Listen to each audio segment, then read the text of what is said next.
Rolling action. Assalamualaikum warahmatullahi wabarakatuh. Waalaikumsalam. Wow. Aku udah lama nggak berdiri di depan kalian ini. Aduh.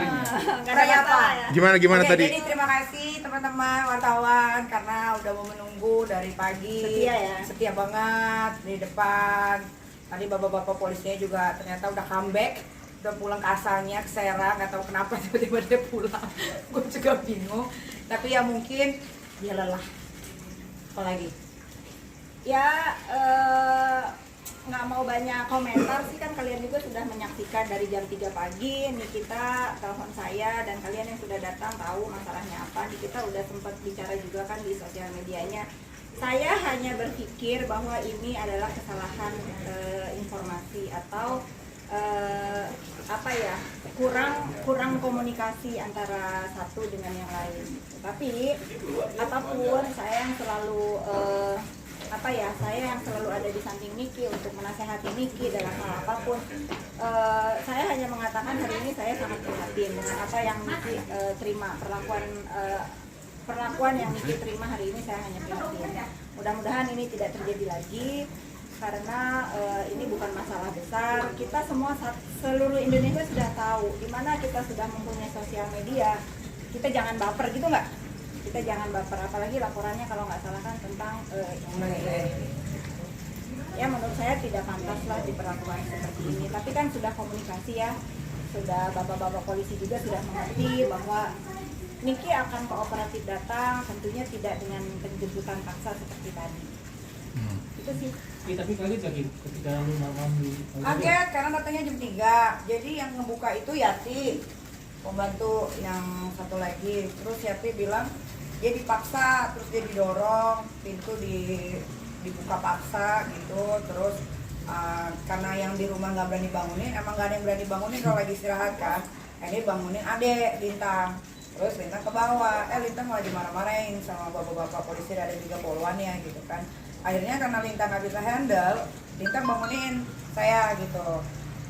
Saya pikir ketinggalan pesawat karena hari ini kan harusnya ke Semarang nih, ya kan, pesawat jam 8. Itu udah kayak kebakaran set jenggot kan. Wah, telat nih gitu. Ternyata enggak, si Teteh Hati bilang, "Madam, di bawah banyak polisi," katanya gitu kan. Udah kan ada CCTV kan, langsung ngeliat CCTV, lihat juga dia pun, iya banyak banget gitu kan.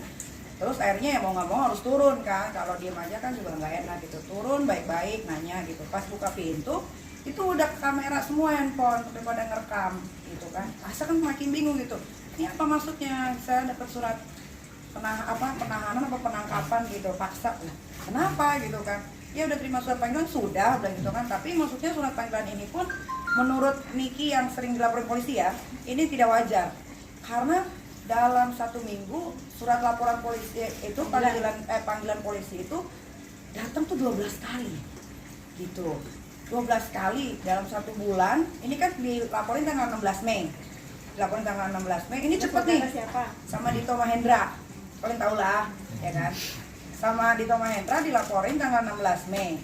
Kalau prosedurnya nggak bisa dong kucuk-kucuk langsung dipanggil, ya kan? Udah didiemin. Pokoknya 16 Mei terus datang panggilan itu pertama tanggal 25 apa 28 panggilan pertama. Udah nih karena nggak bisa ya kan, karena lagi latihan tinju harus fokus segala macam dan itu kan jauh di Serang. Habis itu saya nggak bisa datang. Besok bukan nunggu 2 hari ya, besok datang lagi surat panggilan. Besok datang lagi surat panggilan. Surat panggilannya gimana? Dia datangnya maksa ya?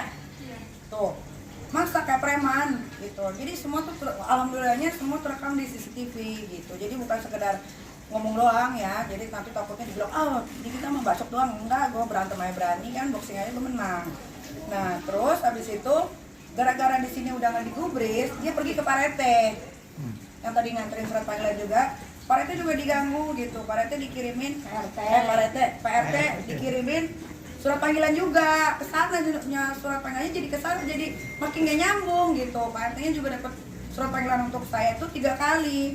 Itu kan makanya aku bingung kenapa jadi ke Pak RT gitu kan, makin gak nyambung. Terus terakhir datang lagi surat panggilan, nggak tahu nih cara ngasihnya gimana, pokoknya ada surat panggilan. Ini Nggak terima Niki kan? nggak terima. nggak ada tanggal, tapi di sini ada disuruh datang tanggal 13 Juni. Lah ini kan tanggal 16 Juni cuma beda 3 hari doang. Masih kucuk-kucuk jam 3 pagi datang surat penangkapan. Kan nggak make sense, nggak masuk akal. Gitu. Jadi apa? Praktis karena nggak wajar aja nggak datangin panggilan. Ya karena ada nggak sih polisi tiba-tiba nganter tiap hari ke rumah panggilannya, polisi loh yang nganter langsung dari Serang tiap hari sampai cari rumah Pak RT. Itu kan udah nggak wajar.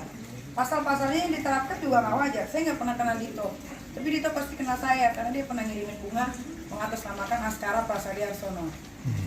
Kalau kalian tahu dulu yang nayangin SCTV pertama kali, kalau nggak salah itu di gosip apa gitu, tapi karena dia minta klarifikasi saya nggak mau, ya udah. Terus habis itu rumah saya dicoret, habis itu salon kita berdua bisa itu kena coret. Itu confirm ya, Itu karena confirm. karena yang melakukan sudah mengakui kalau di situ. Ya. Saudara. Terus Dea sama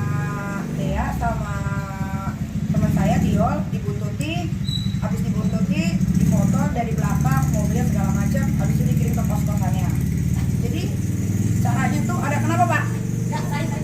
Oh, jadi caranya tuh udah kayak mafia gitu. Nah ini juga harus dipertanyakan, kenapa panggilan tanggal 13 Juni, tanggal 16 saya ditangkap, kan masih jadi saksi di sini tuh, jelas saksi semua tuh, ada bacaan boleh lihat saksi. ke depan.